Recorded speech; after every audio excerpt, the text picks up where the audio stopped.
August 1984. We've done a lot of visiting, and we're going to do some more, and we hope that this will not only be interesting, but somewhat informative in terms of our family.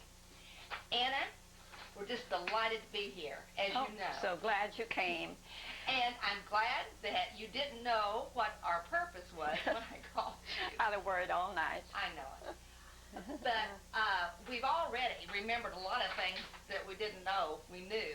Anna, what do you remember of your grandparents? Of my grandparents? Of your grandparents. Well, now, not very much, because grandmother, they were pretty frail. Now, mother's mother lived in Bern, and one thing I remember her, we had a couch in the dining room. Now, that's Bern, Kansas, though, isn't it? Not Bern, Switzerland. Bern, Kansas. That Bern, Kansas. Bern, Kansas. And I remember how we youngsters, she used to have to rest a lot, and she'd lie down on that couch, and we youngsters used to fight to get to sit by her. Sometimes I think these days, they don't do that to grandmothers anymore. Sometimes I think they try to stay away from them because they're deaf, they can't see very well, and they got to repeat so many things, so they kind of stay away from Grandma Great. Okay, so you would have... Now, that was my mother's mother. Right. You would have remembered her, and Julia came from Switzerland when she was a teenager with her family. Is that right? She was 8 years old when she came. 8 years old. But she came with her family from Bern, Switzerland, and they got here, and you remember at least somewhat of her parents. Now, obviously, you don't know anything about your father's parents, or you didn't have an opportunity. Yes, I remember. Her name was Fry, Elizabeth Fry, and she was tall. She was tall and slender. And that is Abe's mother. That's Abe's mother. Elizabeth, I think it's probably a good idea if at this point we establish what facts we have in terms of the origin of our family, Anna. I think so, too. Okay. Christian Sauder was a farmer who was born in Baden, Germany in 1821, the son of Rudolph and Barbara W. Sauder. At 16 years of age, he learned his trade as carpenter, and in 1851 he sailed for America. He was 62 days in making the trip, met with sad misfortune, having lost 2 of his children on the voyage who died at sea. From New York City, they went to Philadelphia looking for work, then some other place in Pennsylvania. Here, he succeeded in finding work, remained there 5 years, then went to Illinois, settling in Tazewell County. At any rate, Abraham, my grandfather, your father, was born to Rudolph and Barbara. And he was one of 3 of the surviving children, of a total of 9 that survived, the brothers being Abraham, Henry, and John. And as I understand it, Henry and John stayed in Illinois when they came from Pennsylvania, and Abe came on to Kansas, right? Now, Anna, you are one of 13 children, and you were born in Hilltop, is that correct? And where? In Hilltop? No, I was born in Gridley. In Gridley. Gridley, Kansas. Was your father farming there at that time? Do you know about when he moved to Hilltop? Yes. No, not exactly, but Doc Sauder, Levi, was the first one born in the new big house. I see. And he was one of the younger children. He was the 4th youngest. And we had lived in Hilltop in a house while this house was being built. A little house out of Hilltop a little ways. And we lived in that until this house was built. And Levi used to say that he was the first one born in that house. Anna, can you, what are your first recollections then of being in the grand new house in Hilltop? What what did your father do besides farm? He had some other interests there. He later he had one time had a store in Hilltop. He had been farming a little while before that, and he knew that it was a need for a store, and he built that store. There was a schoolhouse there, and a store, and a post office. What else do you remember being in Hilltop? Being in Hilltop. Were there any other businesses there? Well, there was later, but not right then.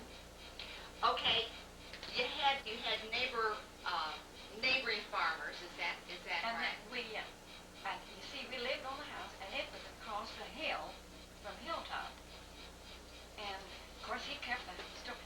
Now, this might be coming a little bit too fast, but he kept the store open, till way late in the evening.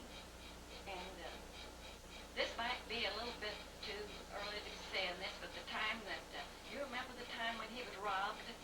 I remember having heard the story about his being robbed. Could you tell us about it? That he was robbed. See, they took turnabout staying while they went home to eat. And it so happened that it was in the evening, about dusk. And he was behind the counter, and a man came in, a large man, and he wanted some tobacco. Well, those days, they didn't have it wrapped. They had a big long plug, and they cut it off. Well, he turned to get that plug, and as he turned, this man stuck a revolver in his back and said, "Stick 'em up." Well, Dad was always a pretty brave guy, and he twisted around, and knocked the revolver out of his hand. And this fellow started out. I guess he realized that he run onto a tough customer. So he started out and got out of the door. And by that time, there was the railroad section man lived right across the railroad. And he saw the commotion. He came, and he helped him hold him down. And they held him down. Now, how they ever got probably a few others congregated, because it wasn't long. Those days we didn't have telephones. We had to get the word at home. Anyway, then about the next thing I remembered was, I don't remember how many of them went down to get him, because I remember one of the boys saying 3 of them sat in the back seat of this, I suppose it was a buggy, and they brought him up to our place. The home now, that was there all these years, and he was sitting on the porch, and we kids, we gathered around outside and were curious as we could be, and I think that he asked for a drink, and we gave him a drink. Well, in all this time, they must have got the word by horseback, because they had to get him to Eureka, To the county jail. To a county jail. And they finally got somebody to go with them. And I had forgotten the names, but I used to know the names of the ones that think if they had to drive to Eureka, clear to Eureka, to get anyone. And some of those boys, and they joshed about it. They didn't know what he'd do, but he was pretty calm by that, He knew that he wasn't going to get very far with Dad. And this picture of you and your father, I think you said you don't know when, but do you think about when that might have been taken? Oh, it was taken, as I said, it was taken at Levi's home in Lamont, and there was quite a few people there, because we had some visitors. Anna Marie Bretman from Utah was there visiting, and there were quite a few there, and Mary and Alfred were there, and I'm trying to think about how old Billy was. How old is Billy Sauder, do you know? You know that we don't have very many pictures of Billy Abe. Sauder was about 9 years old, I think, when that was taken. We don't have many pictures of Abe because his religion would not let us take pictures of them. Is that right? They didn't like for them to get their pictures taken. No, we had very Very few pictures. I of tell these you, people. there was one picture in the family on the tintype when he was 18 years old, I believe, but that was only one. And Katie got that, and I don't know whether they still have it or not. So Abe was one of the 9 children, and there was Abraham and Henry and John. Uh-huh. And it so happened that after they left Pennsylvania and went to Illinois, they kind of established themselves. There were 9 children. I didn't get what he said. 9 children, and only 3 of them survived to adulthood. How many children you say? There were 9 children, I didn't In never, Abe's family. I didn't never did remember there were 9 children. and only 3 of them survived to adulthood. But these 3 men became very close, Yeah. because we have a letter here that we're going to show that tells about their friendship. They left Illinois. John stayed in Illinois. Henry went to Utah, and Abe went to Kansas. This is after they had established themselves, had kind of firmed up their roots in the United States, and they had started, and it actually made some money and started doing things. And then they split up.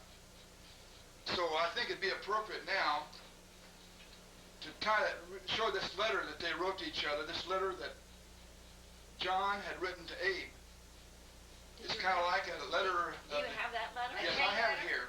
It was written in 1881 from John, who was in Illinois, to Abe, who had just arrived not long ago in Kansas. And it's really a fabulous story, and it's really interesting. I think we ought to read that letter. Well, I think so too, because I don't recall ever. It's a letter that John Sauder wrote to his brother Abe Sauder.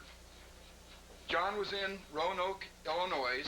It was written, as you can see here, February 1981, over 100 years ago, 1881. And it starts out in German. It's very interesting. Now, you must remember that these were American immigrants from Germany, and they did not speak very good English at that time. They did not use perfect English. And they were trying to change over from the German language to the English language. And the letter starts off in German. And the first part of it's German. And then he says, I guess I'd better wait until I can write better German. I am trying to learn now. I am going to school. They're trying to learn the old German they learned back in the old country that their folks had taught. But here we are, the first page, and it starts out with the greetings, and later on we'll see on the next page about what he's trying to tell his brother Abe there in Kansas. In our letter here, we see it says, John is writing to Abe, and he says, oh, how I wish to see you soon again.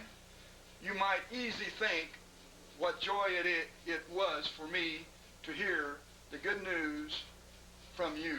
How nice it would it be for us to meet as we did last year. I think it would be more joy than last year. But I hope if the Lord will, we shall meet again. So we must hold ourselves fast to the Lord and never forget what a big thing He has done for us. Everybody was glad for you, dear brother.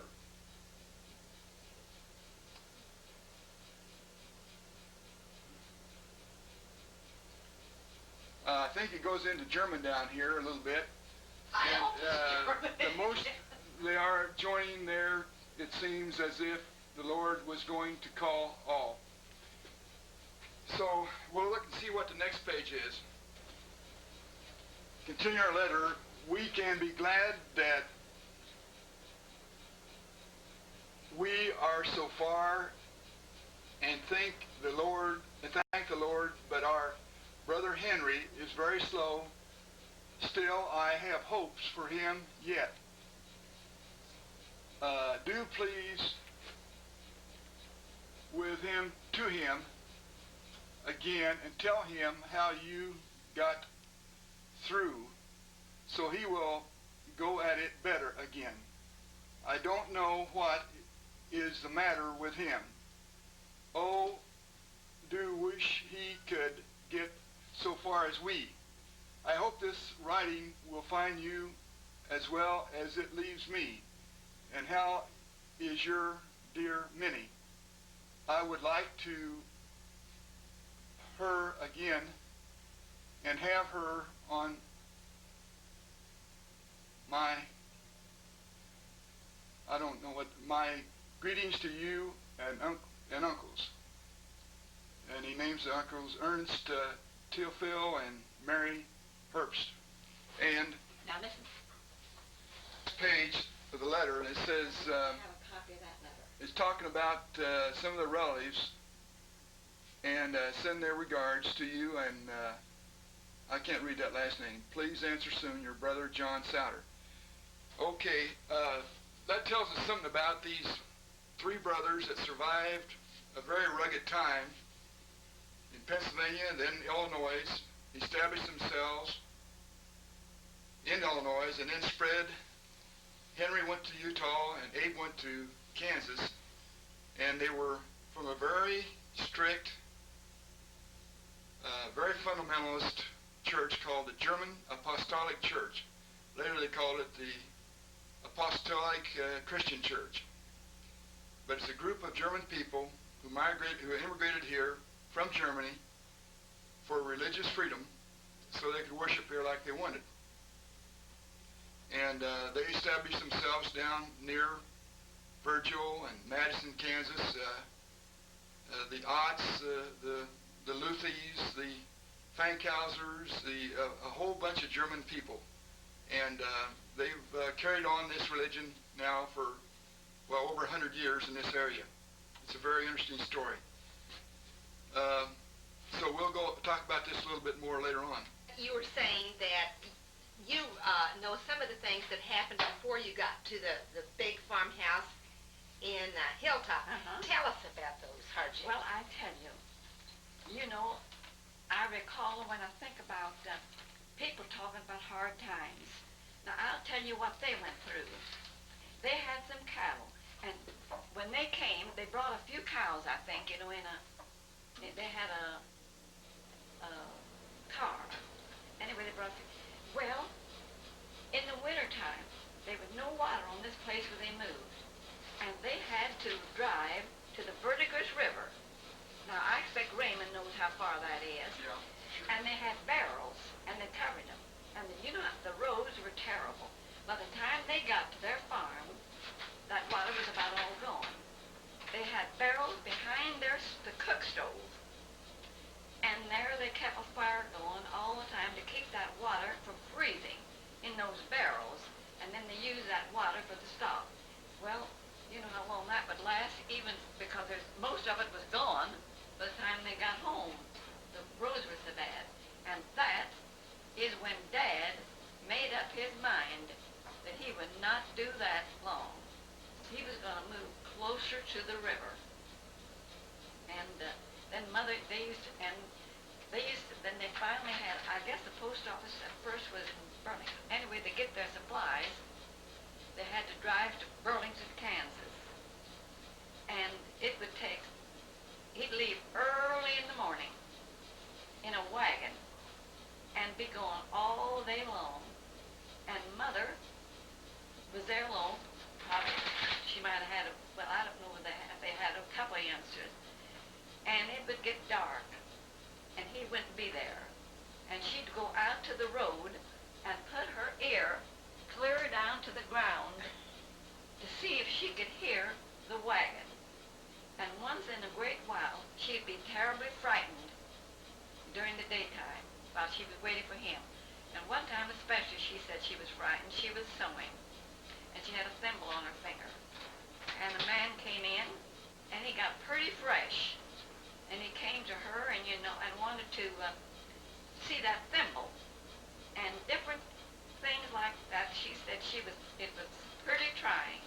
Who was this now? And then Just some intruder, wasn't it? Julia? Somebody else. Yeah. This was Julia? Yeah, she would be perfectly defenseless, obviously, and be Yeah. isolated. Were there Indians? Were there still Indians at that time?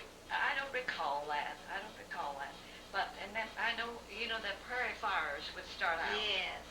And they'd come, and they knew that when they were coming.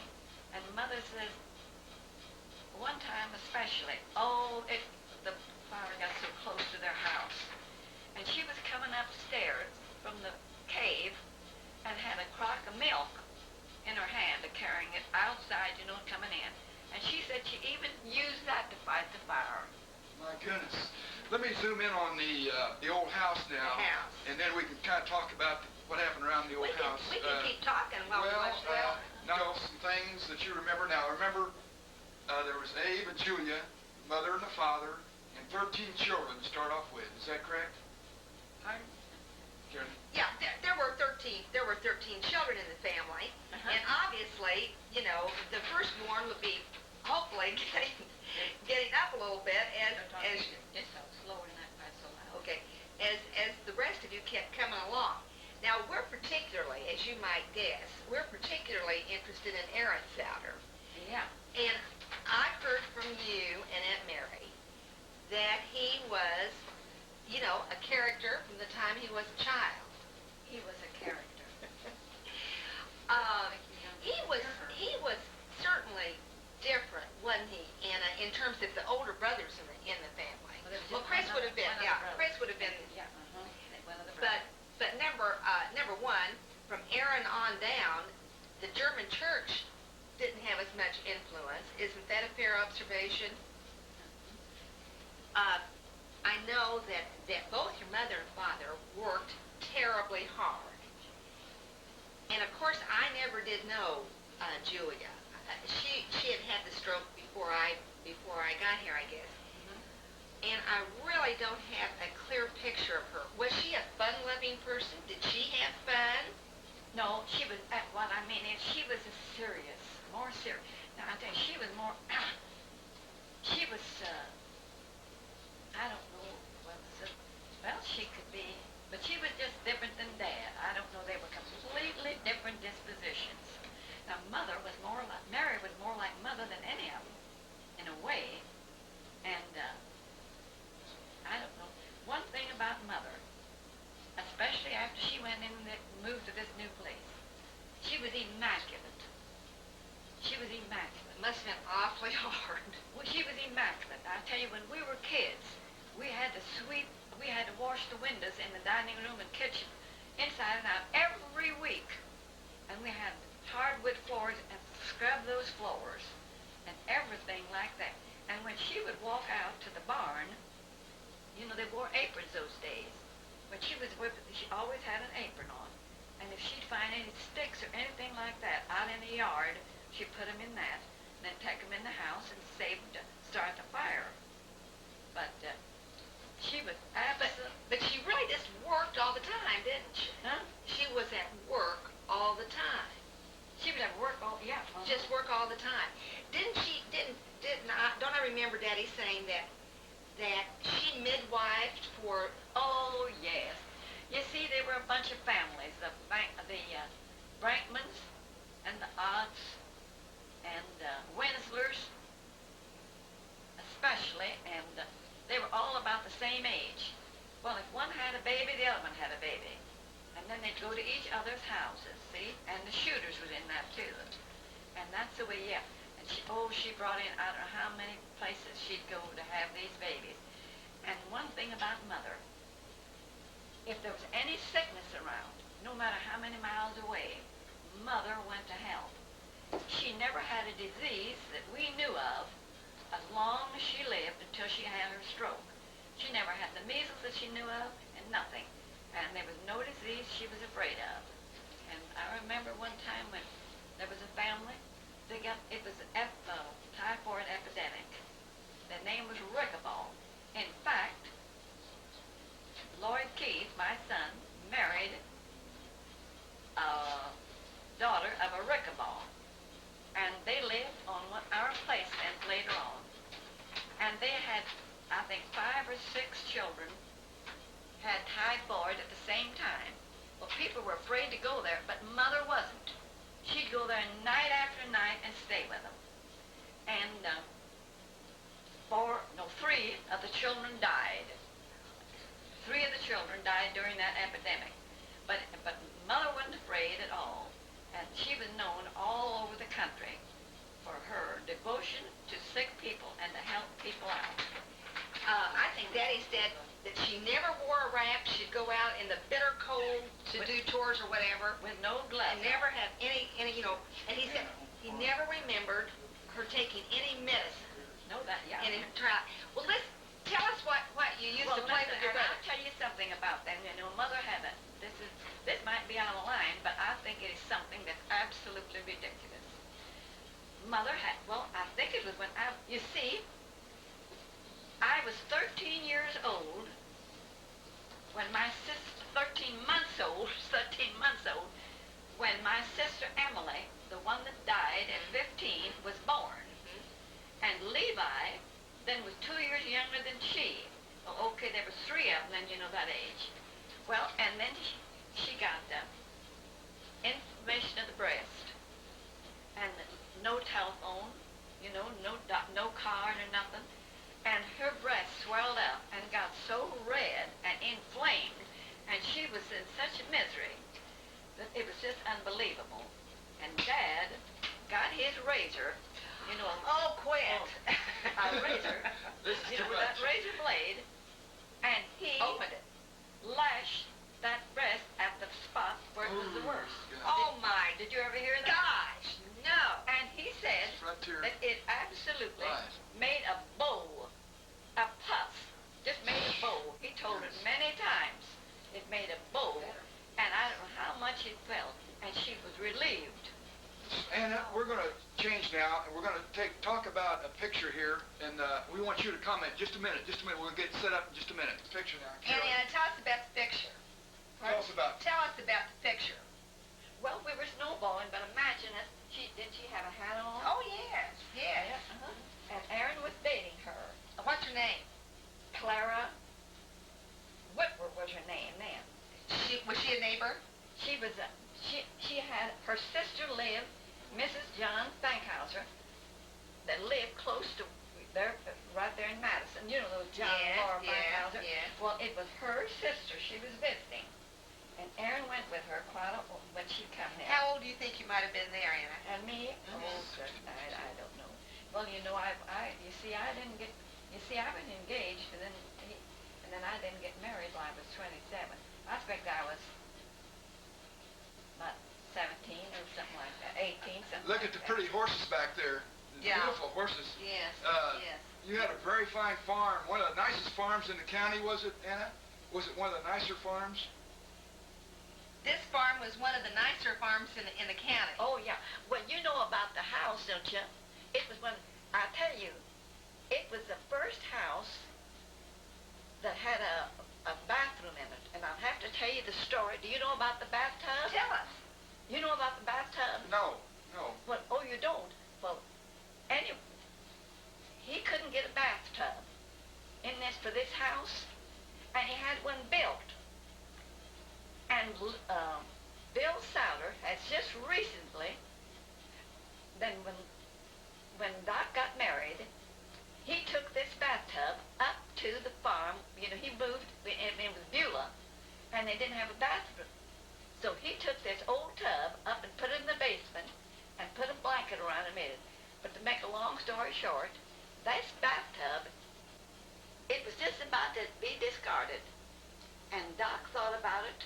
Now, we call Doc Levi Doc, And he took that, and later, he said the corners was put together like this. See? It was a homemade, but put together like Out this. of wood? Was it put? The wood was outside, and the inside. Cut it just a minute. Now I want to get this. About the bathtub. Was it made of wood? It had wood on the outside and copper on the inside, and it was long. And we often laughed about it. We said, we bet they put 4 youngsters in there at once.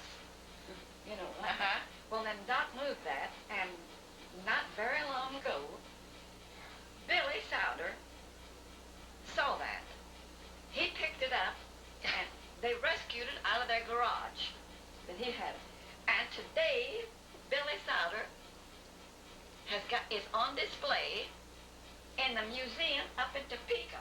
Oh, my I'll goodness. be darned. Isn't that Yes. interesting? Now, if you would, and the Oculus told me they were going to take me up there to see it sometime. What kind of a museum is up there? Guy, there are several, I suppose, you know, Well, now- historical or...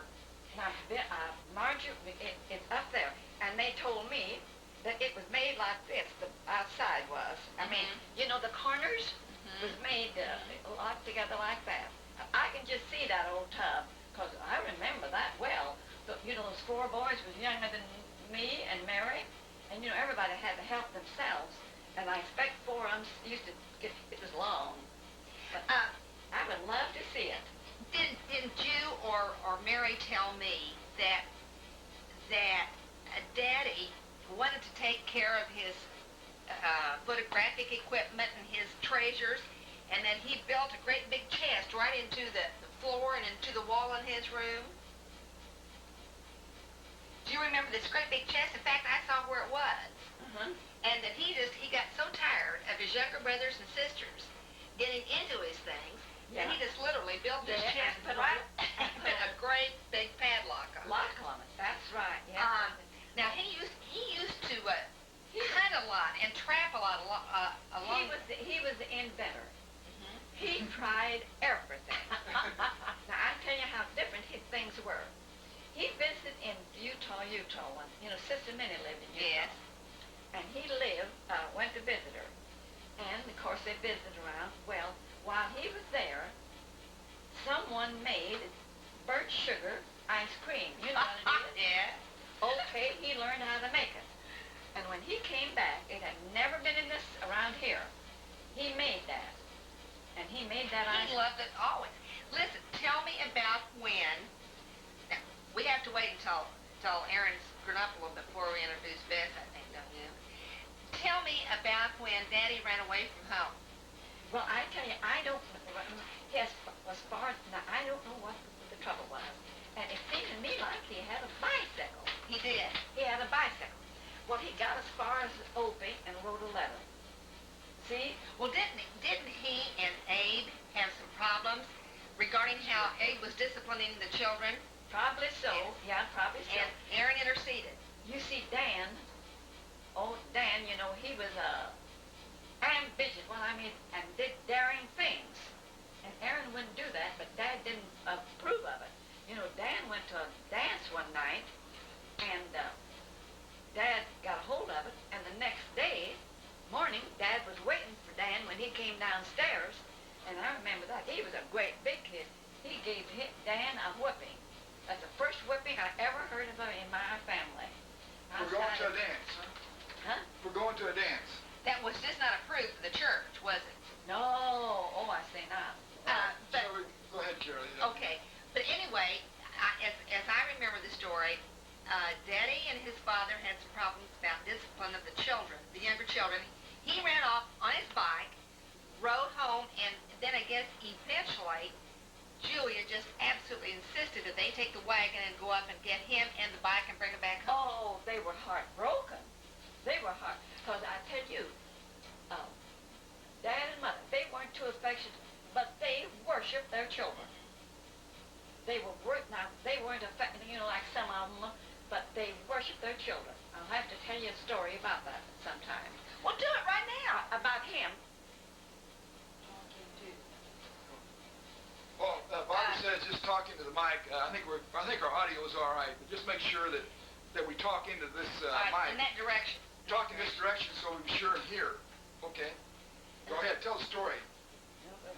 You were talking about how much Julia and Abe loved their children. Oh, why, this here old Bill Luthi, now that's an old friend of ours that lived with us when he went to German school. Anyway, he told about a man coming to the door, whether for something to eat or to sell something. And instead of a bunch of kids, you know, was all around it, this fellow finally said, "Are these all your children?" Dad spoke up and said, "Yes, and I wish I had that many more." Wonderful. That's some story. Wonderful. That's some story. Listen, how did Bess and Aaron then meet each other? Did you have something to do with that? That's a good one. Then You we know, want to I show lost some this pictures of well, them. was unfortunate, you know, and was engaged to a boy. And he got killed in a farm accident in an old hay loader. He was knocked off of this hay loader, and he was paralyzed. And anyway, he died in a short time.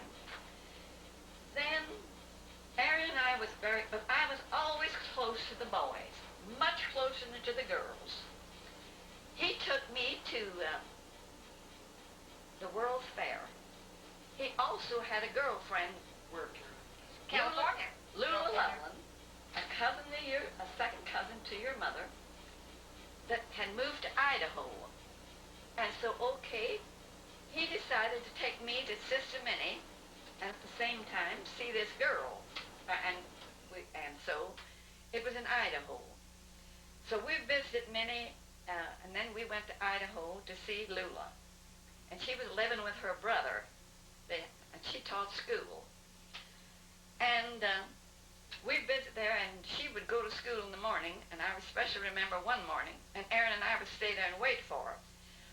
I especially remember one morning, she put cabbage on the cook before she went to school, and it cooked till noon.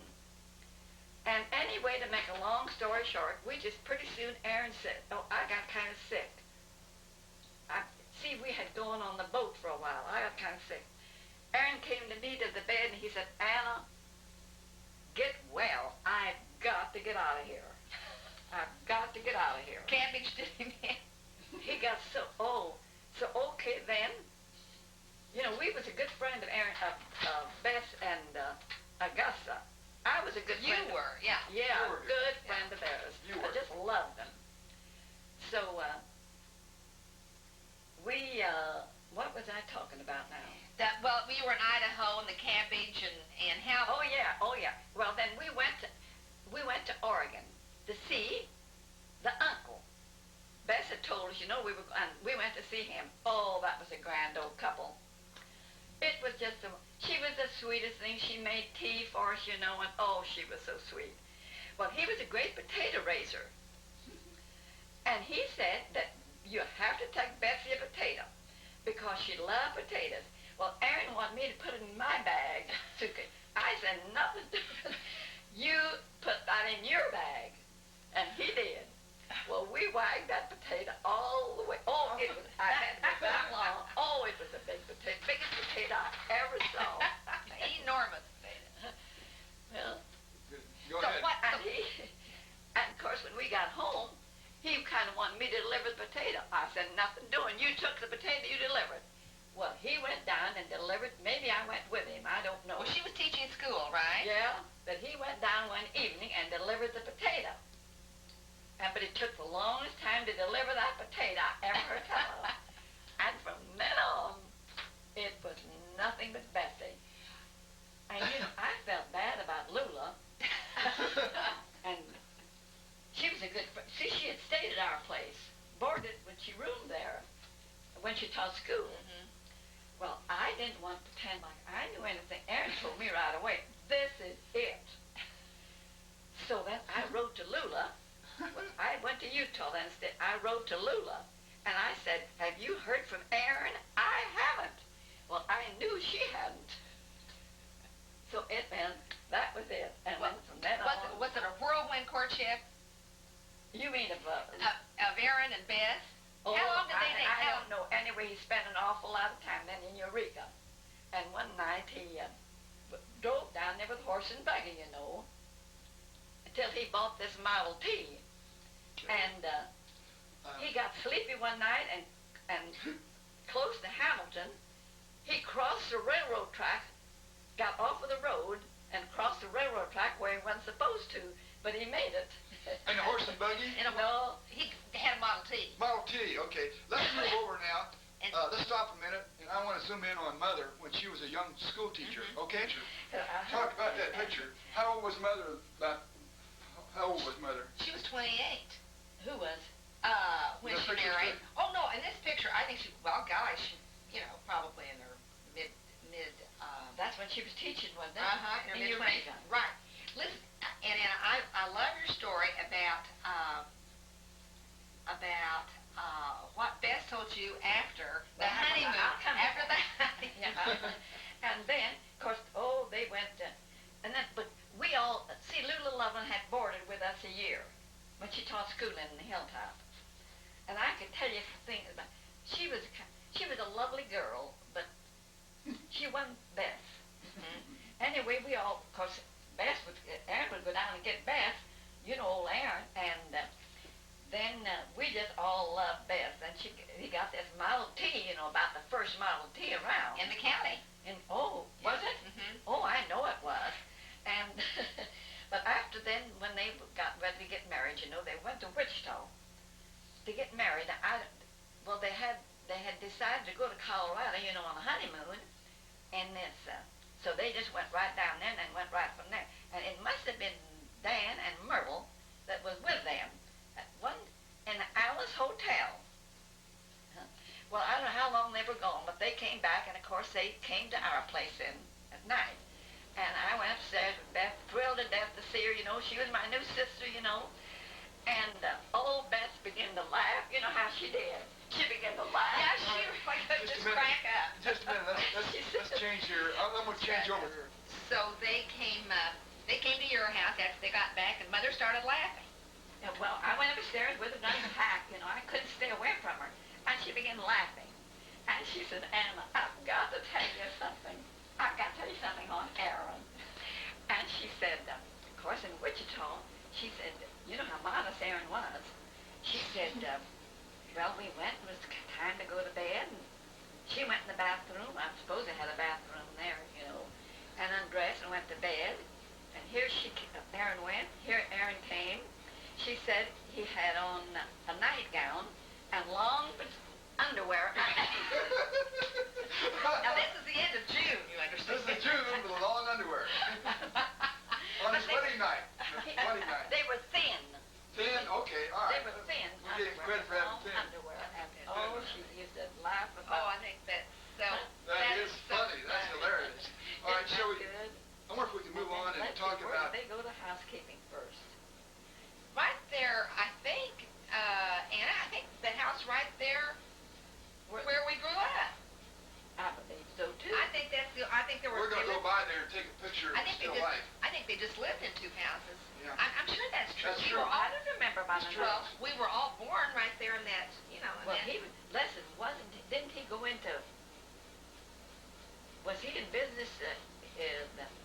When did he do this embalming thing? That was later, wasn't it? Yeah. well, I think Mary Fran Yeah. was. I think Mary Fran was. Let's show a picture here of where Mother used to teach her. Okay, I'll cut away here in just a minute. Let's obviously is, or not obviously, but it is the school that Mother used to teach in. Now this is out of Virgil. It's between between Virgin and Hilltop. Between Virgin and Hilltop. Yeah. I remember having seen it, but I don't know when I last did. Yeah. And listen, then she taught at Eureka. They moved to Eureka then. Yes, I believe she taught in Eureka too. I think she taught there first, and I think she taught in. She got her college degree from Ottawa Academy. Academy of Ottawa, Kansas. I don't remember if she taught at Eureka first or in this place first. Mother said that Daddy used to say that he rescued her from being an old maid school teacher. I would say this is about 1905 or 10, somewhere along there. This picture I know was school. she used to say. I would think. Okay. All right, let's move. I'll cut this. Yeah. 5 of us. And that, darling, I think that's one of the nicest pictures I have ever seen of 5 children. You know, you can tell in that photograph that Ray and Bob have just gotten up from their naps. They have sleepy eyes. They have sleepy eyes. But you can imagine how big a deal it was to choreograph that whole thing, to get us all... Shirley, how old were we then, Where that Shirley? was taken. Tell us how old we were. Well, I'll tell you what I think. I think that you and Bob must have been between 2 and 3. And so Lee would be 5, I would be 7, and Mary Fran would be 10. I think. Okay. Have you got that thing on? Huh? Yeah, we're talking now. Yeah, we're talking. Let me stop a minute and zoom down to the next pic there and see what we're talking about. Well, that's just a different Another shot. picture, A different same shot. day, I think. Taken at the same time. I don't have a copy of that. You don't? We'll have to try to get you one. Tell me, Anna, what you were going to say about before the twins were born. What, before the twins were born on Sunday, you know, she was huge. I can imagine. And we had a young teenage, he must have been about 18 years old boy working there. Well, anyway, of course, you had all these three youngsters with her out in our place at noon on Sunday. And we were in the kitchen, and I didn't really think about it in a way. I did it to be nice, but old Betsy caught on right away. I said, well, Betsy, we go in, and you want to sit down at your place? And she said, oh, you don't want to embarrass whatever his name was. And I don't know what, but I just, she could hardly walk. I bet. Yeah.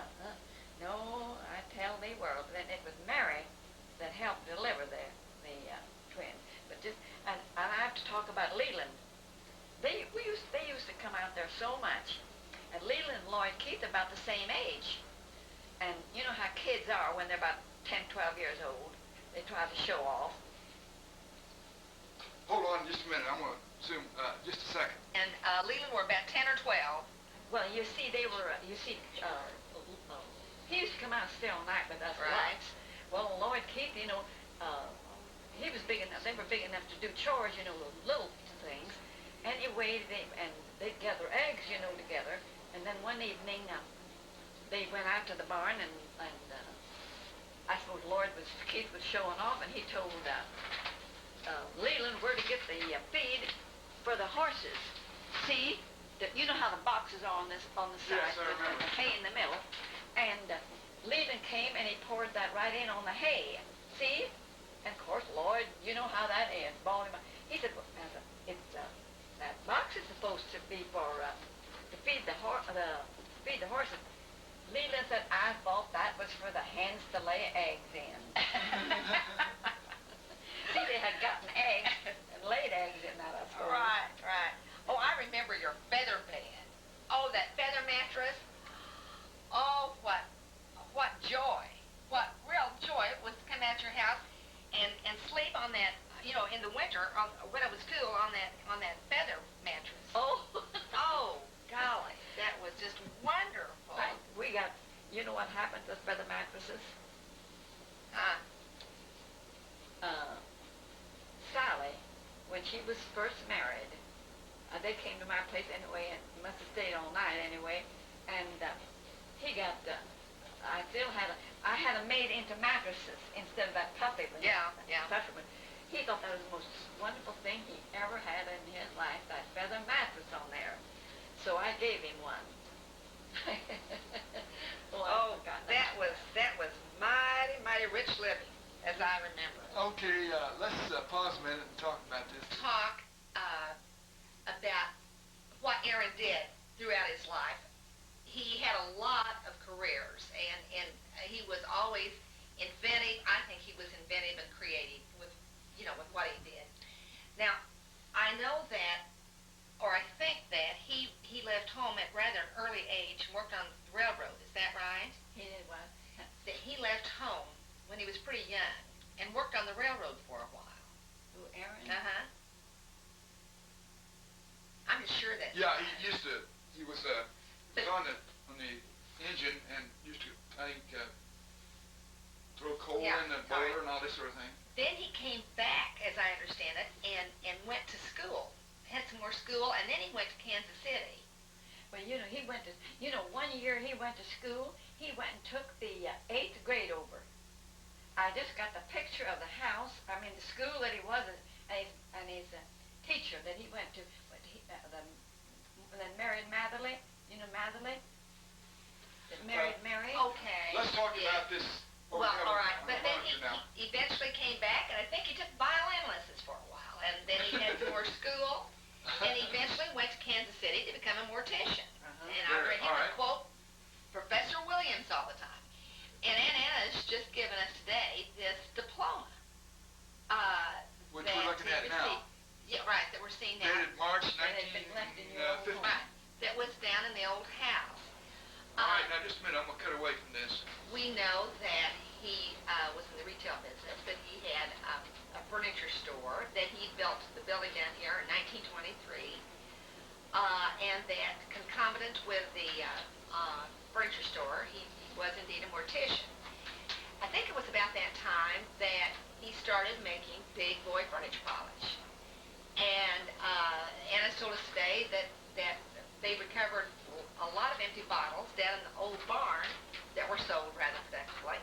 And I'm just positive that those bottles would have been used for him, for his big boy furniture polish.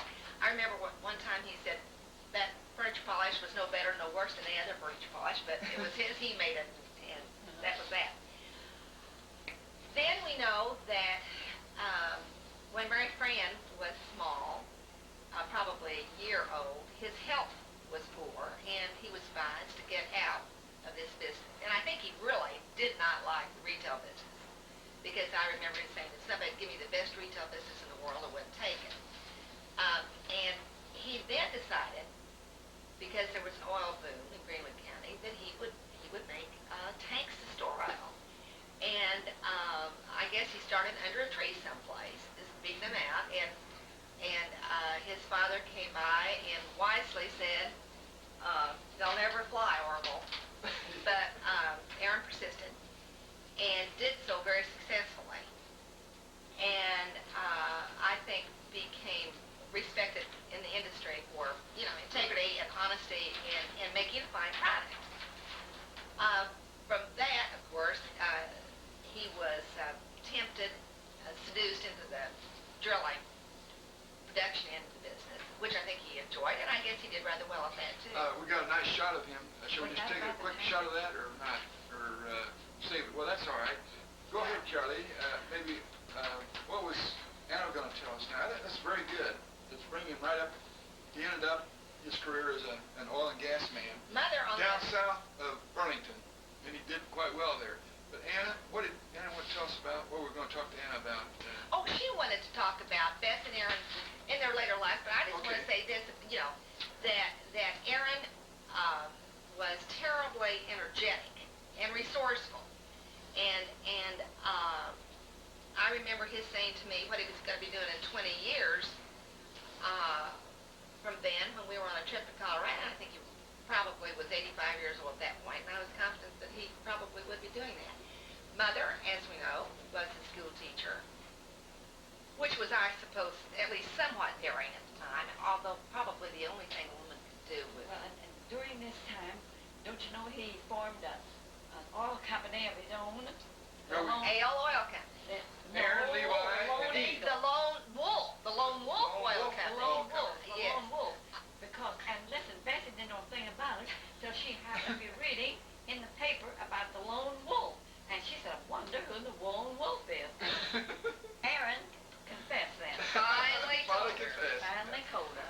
Okay. Well, anyway, that kind of summarily is a story of Aaron's career. Now, tell us, Anna, about Bess and Aaron as y'all grew older. And then then he used to, you see, he had his biggest wells over by the 8th Center. Yeah, that's right. Well, and then I would go there and stay, and maybe I'd stay there day after day. Well, then Aaron would take me home as he went to Oh, that's the right. 8th Center. Yeah, The 8th he went Center. not very far from there. And he was always so concerned about me when he'd take me home there. He just didn't like me living there. Didn't like me living there. So they just made me stay there more all the time. And that was Anna's room. They wouldn't even let anybody, I believe Dan stayed all night there once. I said, well, you can stay in Anna's room. And I know I went home one time, and when I came back, they're in that downstairs closet, where the phone was. They're hanging up on the blue dress. Well, I've still got the dress. So I think I will show it to you. There was a new dress. And I said, well, oh, Bessie, you've left one of your dresses here. No, she said, I don't believe that would fit me. And it was a dress she'd sent to Kansas City. Saw it in the paper advertised. She sent to Kansas City and got it for me. And and what I thought so much about it, thought them so much, that big long Davenport. They always started out with she sat here and he sat there. But by the time the evening was over, they was right together. They was right together. No, they sure were wonderful to me. I tell the world, and just took me so much. And then he joined the, when this new series came on, what do they call lecture series? He bought a ticket for me, and he'd make me come in every Monday night and stay there, with them, and take me to that dinner. And I never went after they were gone. I never went again. But I enjoyed going with them so much. No, they were a wonderful, wonderful couple. They were sweethearts till the last. And there really was nothing wrong physically with Beth. She just grieved herself to death, I think. I think you're absolutely right. Absolutely, she grieved herself to death. Absolutely. I think you're right. Absolutely did. She was trying to be so brave, but it just was not the same without Aaron. Well, listen, Annie, this has been a lot of fun, and we'll get you a tape of this. No, I've got a lot of sweet memories of Aaron, I tell the world. He used to call me, I don't know where they got the boys nicknamed me one time Texas because I could run like a deer. You had to run fast with those brothers. I say. I think that's about it. Yeah. We thank you. Ray's gonna have a tape of this made so that you can see it. Yeah. And You you, can- Lucille, and Well, this. Well, here we are, Shirley, still in Madison. Right over here is where Aunt Anna lives. And down here, we're looking at Vertigus Valley, where we have a beautiful view, and also this blue stem grass, which is quite unique in this part of the world. Well, it's unique all over the world, this blue stem grass. And everybody talks about it. It's really wonderful, wonderful grass for cattle. Beautiful country, very fine, rich agricultural part of the world. Right? Anything to add to that, Shirley? No, nothing other than it's a typical Kansas day in August. It's hot as the dickens Yeah, out it here. is rather warm. It's warm. Site that's familiar to many of us that are in the Sauder family we were born and raised here. This is the Standpipe Hill. This is where the water tower was, where it is, and it's quite a landmark here. We're right on top of the hill, and pretty soon we're going to take another. Okay, here's the scene looking east over the eastern part of Madison, Kansas, and we're in what we call the Vertigus Valley, a very beautiful farmland type country.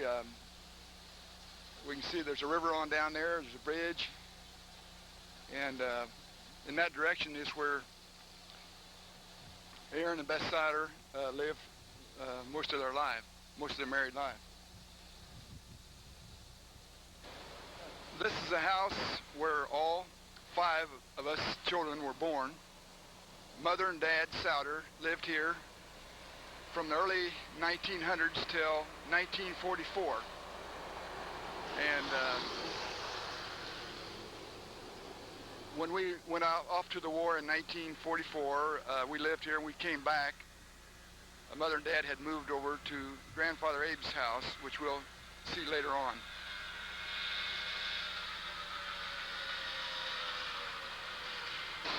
The house has been changed quite a bit. There used to be a big front porch about in the middle of the house. It's been changed. On the right-hand side, on the upstairs, is where Carolee and Mary Fran had their room. And below, on the right-hand side, is where Mother and Dad had their bedroom. And then the living room's in the center. And in the back, we had a kitchen. We had 1 bathroom for 7 people, and it was very, very busy, of course. And on the left is kind of a sleeping porch on the top there. View of the same house. It's unbelievable that it's still here after all these years. It's incredible. Looking at from the back of it, standing here where the folks used to have a garden for so many years. This is part of the back of the house right here.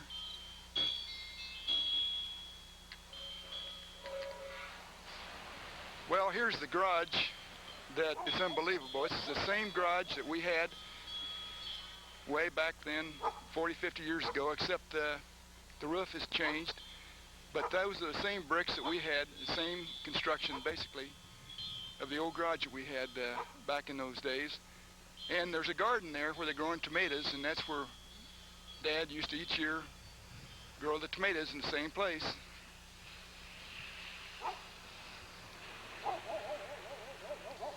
Here's an old plow that's apparently an antique. Over there in the background is the old horn house where as I remember, they used to live there for a long time. So it's really got a lot of memories.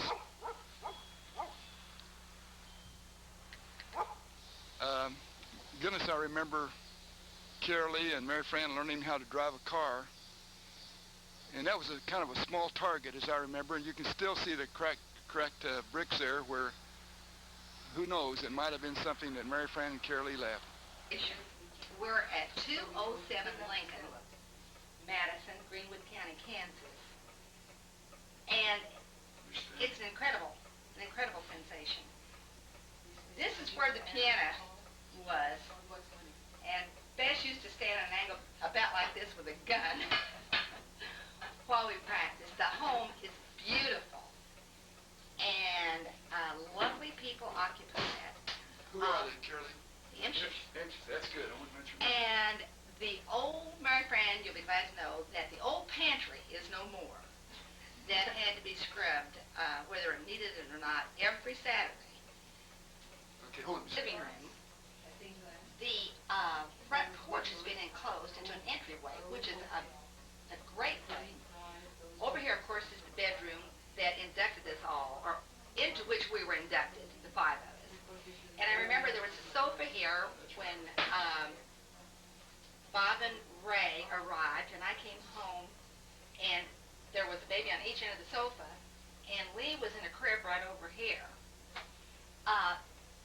The house is absolutely beautiful. Isn't it well preserved, though? Oh, it's just beautifully I cared for. appreciate you taking good care of the old house. Well, the trees tried. All right. The trees are beautiful. The lawn is beautiful. It's all so well done, I can't tell you. All right. Marvelous addition, of course, is the air conditioner, Yeah, that's fantastic. which we're enjoying. Yeah, okay. It's truly an experience, and, All right. and the house is lovely. In the bedroom where all five of us children were born, and it goes way back. This is one of the oldest houses in Madison, and gee, I guess it was built before 1900, but it certainly has a lot of fond memories, and it wasn't a very large house for 7 people, but I remember them bringing the coal in and dumping the coal in the basement so we could have warmth in the winter time, and it was really an interesting place to grow up. This is the bedstead, the house, the room that we were all born in. We had some light problems there, reflecting lights, but this is the bedroom where this is Mother and Dad's bedroom, and this is where all of us 5 children were born. And this is Mrs. Inch, the resident owner. She said that you paid how much for it in 1944? Oh, the whole sum of $900. We didn't Oh. hardly do that either. We didn't Which have is money. unbelievable. But look at her beautiful plate collection. Okay. We were in Israel 2 years ago, and there's a place there from Israel. Oh. That was interesting. Well, that's fun to collect things from. Yeah, from from just everywhere you've around been. home. I wouldn't care to. Mhm. Germany and Switzerland, we were there. We collected some from them. Did you speak German over there? Yes. Of course. Kitchen. That same view that our mother had looking out the window there. It's in Madison, Kansas, where our parents moved in 1944. This was during the time when Madison, Kansas, where our parents moved in 1944. This was during the time when the boys were away, and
temperature? And what's humidity? I give up. Well, it's raining. Is it raining out there? Yes.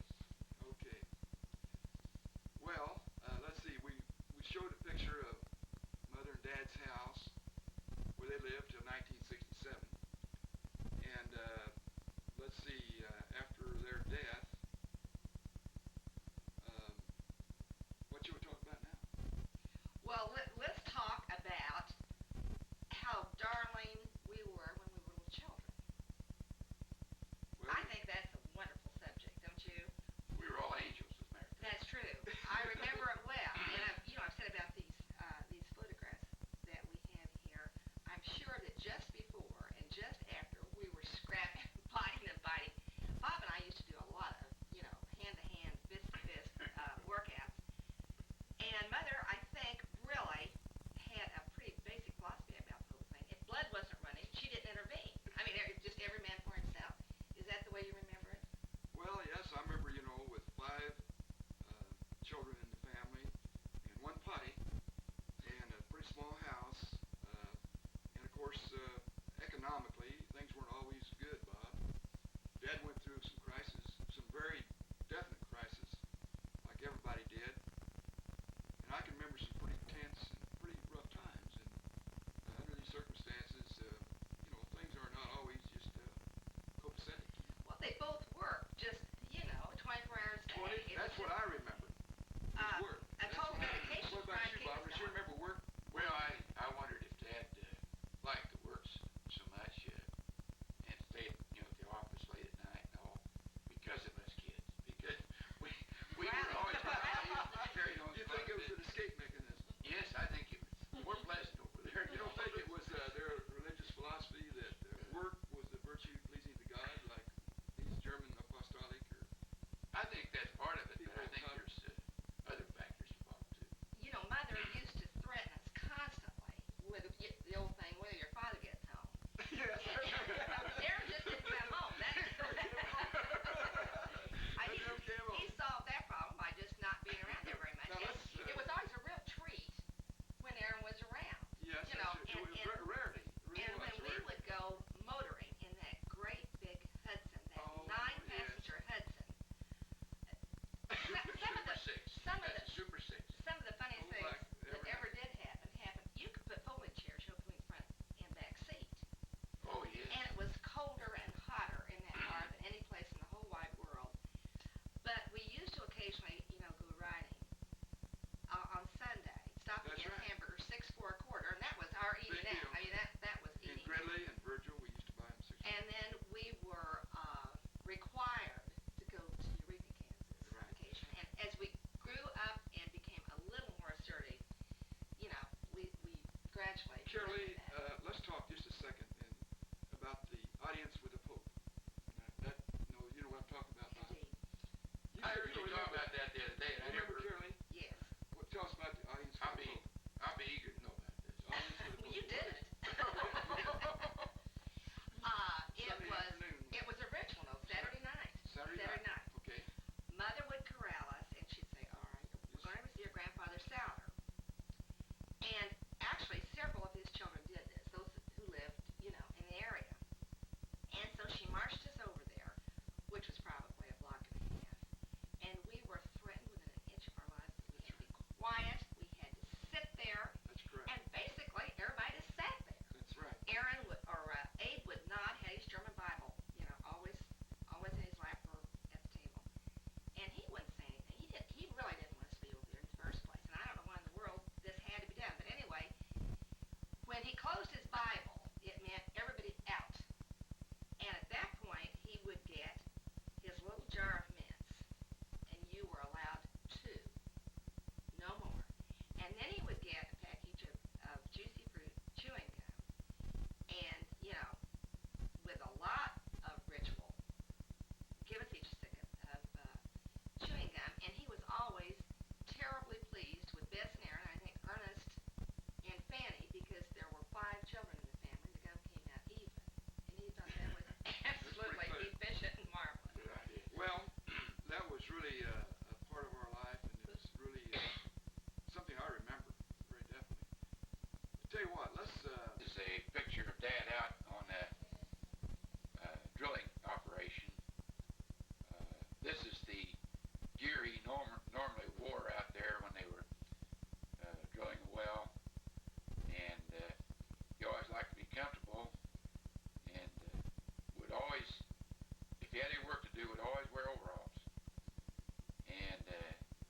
he always also thought that these heavy gauntlets gloves were very useful devices to use out there around the rig. And he wasn't really participating in the drilling operation, but he wanted to maybe look like one of the drillers. But I believe that's where that picture came from. I'm not sure exactly the exact date. It was probably in. It was taken at the oil and gas lease that he had near Yates Center, Bob. I believe so. Yes. Picture, Okay, you took the picture. Yeah. All right. Yeah, it's near the Yates Center lease. Okay. He had about 20 squirrel sand wells there, Bob. And if they were drilled today, they'd be very, very, lucrative. Yes. Good investments. Yes. They weren't bad then. When oil was $2, $3, $4, $5 a barrel. Right. He still made pretty good money at it. I'd say he was a pretty successful operator as an oil and gas man. Well, he had his disappointments. Yes, very his last operation, which I think recall was right east of Virgil. I was with him Yeah, and about a week before he passed away. that was a big disappointment. Yeah. Biggest one. He got a little confused about oil and gas sands and about procedures to complete a well. And Well, I don't believe he was confused. I was there when he was doing it. He was confused mainly because he'd had that particular sand analyzed, That's right. Squirrel. and they had told him that the analysis looked wonderful. And really, I don't think there was very much in it. There No, was it was just odor about all that was in it. It blew out one night when he was overnight. It was gas sand. He thought it was an oil sand, and he certainly wanted oil at that time. Okay, I think we've spent enough time on that. Shall we go on to something else? This is the Christmas of 1953. It is. Mary Fran and Mother are very obviously making a salad, and I think it's just beautiful of both of them. Well, okay, and just a little bit of information here. This is the first year I was back from Brazil. Been there 3 years, and this was first Christmas, and it was really quite a special occasion for me. And Mother used to really, really love to have a big dinner on Sunday for everybody, and we had a great time there on Sunday afternoon, and sure did eat a lot. Santa Claus had been at the house 1953 when Ray just come home from Brazil. It's a pretty picture of her. Distortion of the color of the sofa and so forth, but it's a pretty picture of Mother. Dad and Pat Murphy, and taken some time. Christmas out in 53. 1953. And Pat of course changed a lot, but Dad looked that way when he died. That's He just exactly about, right. Yeah, he hadn't changed very much in a lot of years, had he? No, he did not change his appearance at all. Even after his heart attack, he came out looking real well. He took those nitroglycerin pills for quite a while. He had, what, 2 or 3 heart attacks? No, he only had, maybe he had more than one, but he only had one, well, of course, 2, counting the fatal one, but he was, he did not have a severe one the first time, but he did spend That's right. about 3, well, let's see, I'd say over a month in the hospital. I see. Yeah. Important. Yeah. Okay. A fairly, I think, typical Sunday afternoon. This happens to be in the fall, early fall of 1954. Kevin is the baby, and Ann's in the oven. So we're multiplying all the time. Anyway, we're all out on the porch. Picture taken in Wichita Falls, Texas, in 1957. John Sauder, Mother Sauder, and Lair, and Barbara. And I think it's a very good picture of how Mother really looked. Don't you all think so? Yes. A photograph that was taken just in front of the garage. It looks to me like, probably it was fallish, but it's particularly good of Johnny and Lee. It was in 1962, and that's Gretchen standing there by me. No, it's not Gretchen. It is too, Ray. Oh, it is? It sure is. I'm sorry.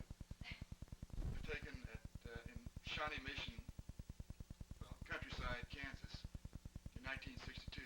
It's an especially good picture of Aaron, and of course Gretchen's there. And they're looking at some pictures, and it looks just like he, just a real good representation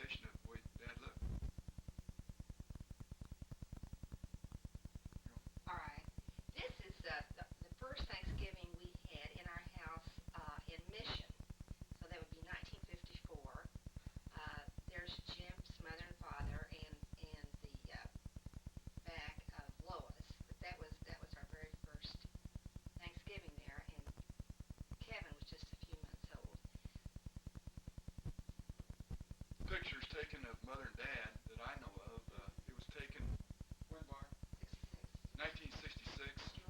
July of 66, and they were down in Houston, front yard of our house there in Houston.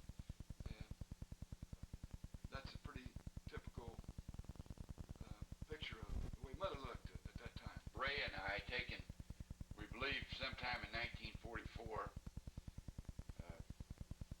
in all likelihood fairly soon before we joined the Navy, which we did that December.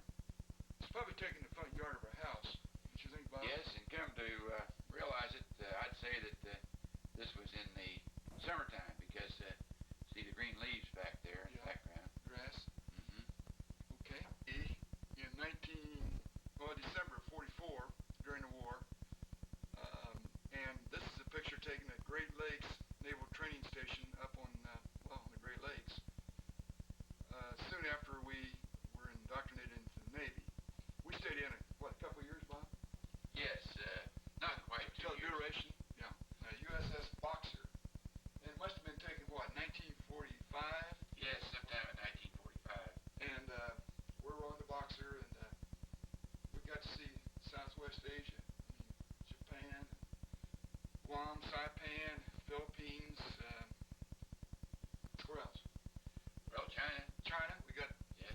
to visit Tsingtao and Hong Kong. Hong Kong and Shanghai. Had a real good. We had quite a tour there, didn't we? quite a tour, yes.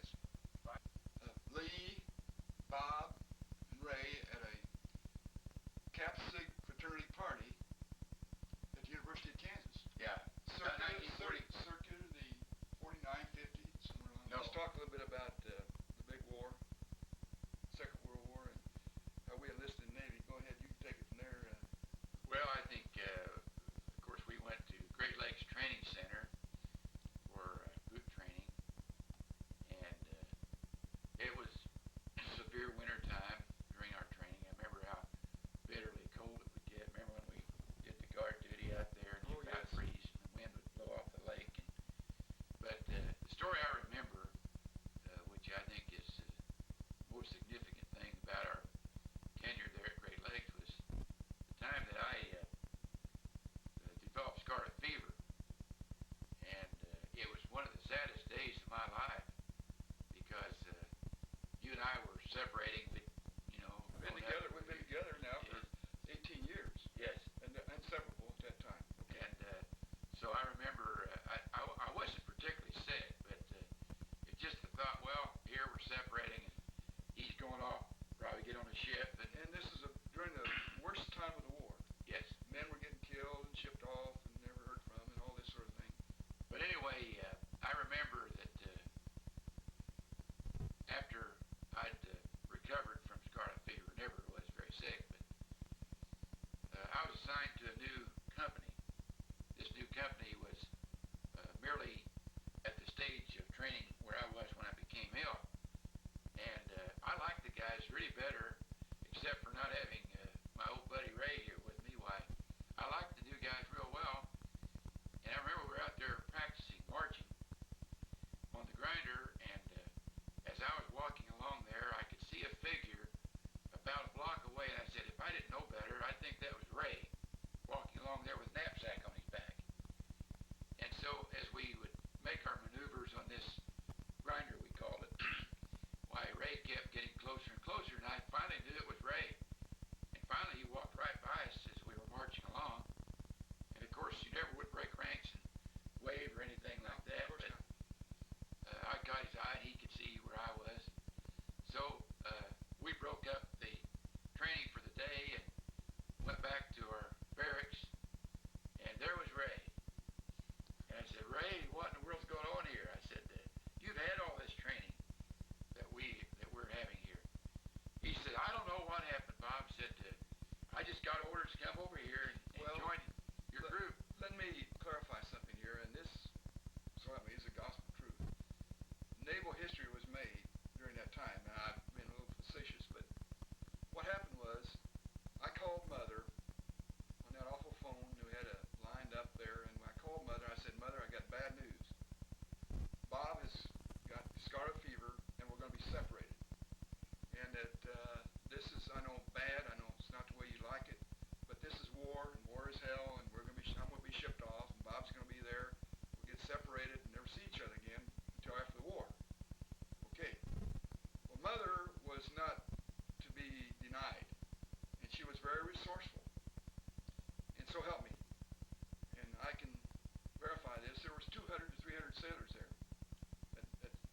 biggest naval training station.